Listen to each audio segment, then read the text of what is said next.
Hi hello నమస్తే welcome back. నేను మీ host అక్షర విహారి. ముందుగా అందరికీ క్రోధినామ సంవత్సర శుభాకాంక్షలు. మరి క్రోధినామ సంవత్సర సందర్భంగా ద్వాదశ రాశుల వారి ఫలితాలు ఏ విధంగా ఉన్నాయో చెప్పడానికి మనందరి favourite and the famous astrologer Brahmasri doctor Pradeep Joshi గారు ఉన్నారు. గురుగారితో మాట్లాడేద్దాం. నమస్తే గురుగారు. శ్రీమాత్రే నమః. ముందుగా క్రోధినామ సంవత్సర శుభాకాంక్షలు. మీకు కూడా క్రోధినామ సంవత్సర శుభాకాంక్షలు. మరియు మా ప్రేక్షకులందరికీ కూడా, తెలుగు వారందరికీ నూతన సంవత్సరము, క్రోధినామ సంవత్సరము, ఉగాది శుభాకాంక్షలు. థ్యాంక్ యూ అండి. గురుగారు, మరి క్రోధినామ సంవత్సర సందర్భంగా ముందుగా మేషరాశి వారికి ఈ సంవత్సరంలో ఆదాయము, వ్యయము, అలాగే రాజ్యపూజ్యం, అవమానం ఏ విధంగా ఉన్నాయంటారు? ఈ సంవత్సరము మేషరాశి వారికి ఆదాయం 18, వ్యయం 14. అన్నీ బాగానే ఉన్నాయి. ఆదాయం కూడా బాగానే ఉంది, వ్యయం కూడా బాగా ఉంది. వ్యయం ఎక్కువగా ఉంది అంటే అర్థం ఏంటంటే ఖర్చులు ఎక్కువ పెడతారు. ఖర్చులు ఎక్కువ పెట్టడం అంటే ఊరికే కాదు, ఏదో ఒక వస్తువులో, భూమి, ఏదో ఒకటి మీకు రావడం జరుగుతుంది. కాబట్టి ఆదాయం బాగా ఉంది, వ్యయం కూడా బాగానే ఉంది. రాజపూజ్యం 4, అవమానం 3. అంటే మెచ్చుకునే వాళ్ళు 4 ఉంటే తిట్టేవాళ్ళు 3 ఉంటారు. మరి ఈ సంవత్సరం మేషరాశి వారికి మే 1వ తారీఖు తర్వాత, ఎందుకోసం అంటే ఈ సంవత్సరం ఎట్లా జరిగిపోయింది అని అంటే మే 1 వరకు గురుగ్రహ సంచారము మేషరాశి లోపలనే ఉంది. సో మే 1 తర్వాత ఫలితం చెప్తాను. మే 1 వరకు ఇప్పుడు ఎట్లుందో అప్పుడు అట్లాగే ఉంటుంది, పెద్ద మార్పు ఏమి ఉంటుంది. కాబట్టి మే 1 తర్వాత మీ జీవితంలో అనూహ్యమైన మార్పులు వస్తాయి. ధనస్థానం లోపలికి గురుగ్రహం ప్రవేశిస్తున్నాడు, అంటే ద్వితీయ స్థానంకి వస్తున్నాడు. అంటే వృషభ రాశి లోపలి గురువు సంచరిస్తున్నాడు. కాబట్టి మీకు మహాద్భుతమైన యోగం రాబోతుంది. అదేవిధంగా 11వ స్థానంలో శనిగ్రహం ఉన్నాడు. ఆ శని మీకు ఎన్ని రోజులు అంటే 3 నెలల పాటు ఉంటాడు. అంటే ఉత్తరాభాద్రపద నక్షత్రం, అంటే పూర్వభాద్రపద నక్షత్రములో ఈ యొక్క శనిగ్రహం యొక్క సంచారం ప్రారంభమవుతుంది.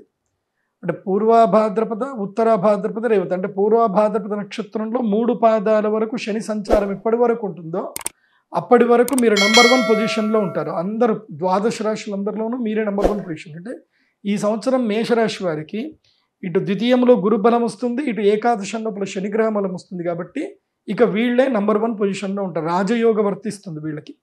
అంటే నవంబర్, డిసెంబర్ వరకు వీళ్ళకి సూపర్ టైం. డిసెంబర్ తర్వాత కొంచెం శని వక్రిస్తాడు, శని ఇబ్బంది పెడతాడు.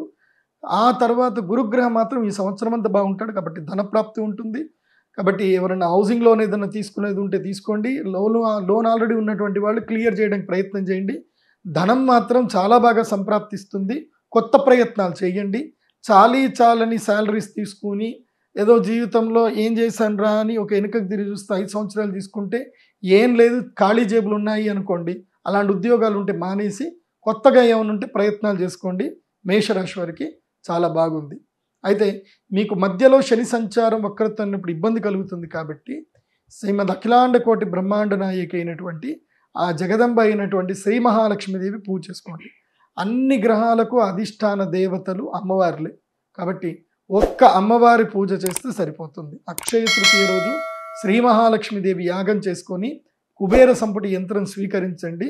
మీకు అన్ని అరిష్టములు పోతాయి. ముఖ్యంగా శుభాలు బాగా కలుగుతాయి. అమ్మవారి అనుగ్రహం కలుగుతుంది. అయితే సంవత్సరం మొదటి లోపల మేషరాశి వారికి సూర్యగ్రహణ ప్రభావం ఉంది. కాబట్టి సంవత్సరం మొదల్లో 8వ తారీఖు రోజున రాత్రి అరిష్ట నివారణ తంత్ర పూజ చేయించుకోండి.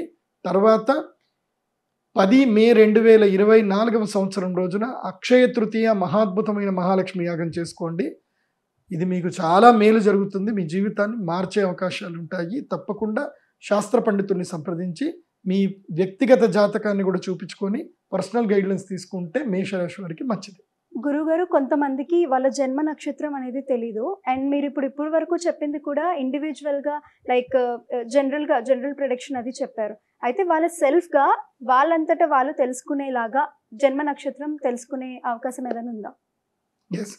ఇప్పుడు నా వెబ్సైట్లో pradeepjoshi.com వెబ్సైట్కి విజిట్ అవుతే అక్కడ హోరోస్కోప్ PDF అని ఒక పేజ్ ఉంటుంది. ఆ పేజ్ లోపలికి వెళ్ళిపోయి మీ పేరు, date of birth, time, place అని మీకు ఏ లాంగ్వేజ్ కావాలి, తెలుగా, ఇంగ్లీషా, హిందీయా, కన్నడనా, ఏ లాంగ్వేజ్ కావాలో లాంగ్వేజ్ సెలెక్ట్ చేసుకొని మీరు 5 సంవత్సరాలకా, 10 సంవత్సరాలకా, 15, 20, 25 సంవత్సరాలు, మీకు ఎన్ని సంవత్సరాలు డే టు డే ప్రెడిక్షన్ కావాలో అన్ని సంవత్సరాలు సెలెక్ట్ చేసుకొని మీరు సెలెక్ట్ చేయని బట్టి మీకు పేమెంట్ ఉంటుంది. ఆ పేమెంట్ చేసి మీ ఈమెయిల్ ఐడి అక్కడ ఇచ్చినట్లయితే కనుక మీకు PDF రూపంలో మీ జాతకమే మీకు వస్తుంది. ఏ లాంగ్వేజ్ కావాలంటే ఆ లాంగ్వేజ్లో వస్తుంది. సో అక్కడ మొత్తం మీ జాతకము దాదాపు 500 పేజీలకు పైగా జాతకం వస్తుంది. మీకు yearly day to day prediction వస్తుంది. అంటే ఈ 2024 ఎలా ఉండబోతుంది, మే మంత్ ఎలా ఉంటుంది, జూన్ మంత్ ఎలా ఉంటుంది, జూలై మంత్ ఎలా ఉంటుంది, డే టు డే ప్రెడిక్షన్స్ మీకు ఈజీగా వస్తాయి. అవి అంచనాల ప్రకారంగా జనరల్గా మేము శోధన చేసి ప్రెడిక్షన్ పెట్టాము. అది మీకు బాగా ఉపయోగపడుతుంది. ఇప్పటికి చాలామంది తీసుకున్నారు, మీరు కూడా తీసుకోండి. అయితే దాంట్లోనే మీ జన్మ నక్షత్రం ఉంటుంది. అందులో ఫస్ట్ పేజ్లోనే మీ date of birth, time, place ఒకసారి చూసుకోండి. కరెక్ట్గా మేము పంపించామని చూసుకోండి. కరెక్ట్ ఉంటే అక్కడ పక్కనే మీ జన్మ నక్షత్రం ఉంటుంది. మీ నక్షత్రం ఏంటి, మీ నక్షత్ర పాదం ఏంటి, మీరు రాగి పాదమా, బంగారు పాదమా, వెండి పాదమా, దేవగణమా, రాక్షస గణమా, మీ వరుగు ఏమిటి, మీకు కలిసి వచ్చే నక్షత్రాలు ఏంటి, కలిసి వచ్చే వారాలు ఏంటి, కలిసి వచ్చే యోగాలు ఏంటి, తర్వాత మీకు కలిసిరాని తిథులు ఏంటి, కలిసిరాని నంబర్లు ఏంటి, అన్ని డీటెయిల్స్ వస్తాయి దీని లోపల. సో తర్వాత కొన్ని ఆస్ట్రాలజికల్ థింగ్స్ ఉంటాయి, మాకు తప్ప మీకు అర్థమవు, కానీ ప్రెడిక్షన్స్ ఉంటాయి. మీ జాతకంలో ఏమేమి యోగాలు ఉన్నాయి, మీకు ఏది చేస్తే కలిసి వస్తుంది, ఎలాంటి వృత్తిలోకి వెళ్తే బాగుంటుంది, అన్ని విషయాలు ఆ జాతక చక్రంలో ఉంటాయి. కాబట్టి ప్రెడిక్షన్స్ మీకు PDF రూపంలో వస్తాయి. సో చక్కగా డిజిటల్ రూపంలో చదువుకోండి, మీ యొక్క జీవితాలను మీరు మెరుగుపరచుకోండి. అందుకోసం అంటే every individual person is unique. నీ జాతకం నీదే. అందరి ప్రెడిక్షన్స్ ఇప్పుడు మేము చెప్తాం, రాశి ఫలాలు ఇవి కొంతమందికి వర్తిస్తాయి, కొంతమందికి రావు. కానీ నీ జాతకం మాత్రం నీకు పక్కా వర్తిస్తుంది. అది మీరు తీసుకోండి. అయితే చాలామంది నామనక్షత్రం ఫాలో అవ్వాలా, జన్మ నక్షత్రం ఫాలో అవ్వాలని డౌట్ ఉంటుంది. నామనక్షత్రం అంటే ఇప్పుడు ఉదాహరణకి రవికిరణ్ అని ఒక పేరు ఉంది.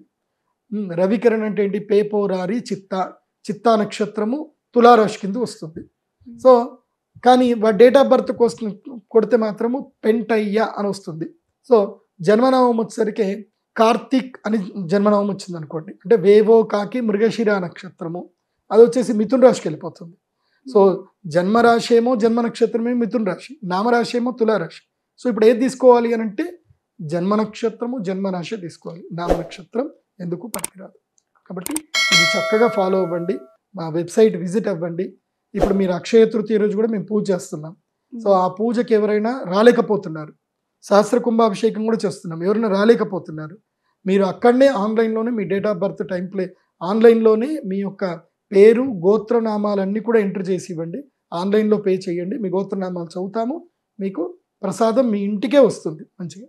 సో అక్షయ తృతీయ తర్వాత ప్రతి ఒక్కరికి కూడా అమ్మవారి ప్రసాదం పంపించడం జరుగుతుంది. చాలా థ్యాంక్స్ గురుగారు, చాలా విషయాల్లో మాకు ఇన్ డీటెయిల్గా చెప్పినందుకు. సో చూసారు కదా, మీరు కూడా మీ జన్మ నక్షత్రం తెలుసుకోవాలి అనుకుంటే గురుగారు చెప్పిన డీటెయిల్స్ ఫాలో అవ్వండి. Thank you.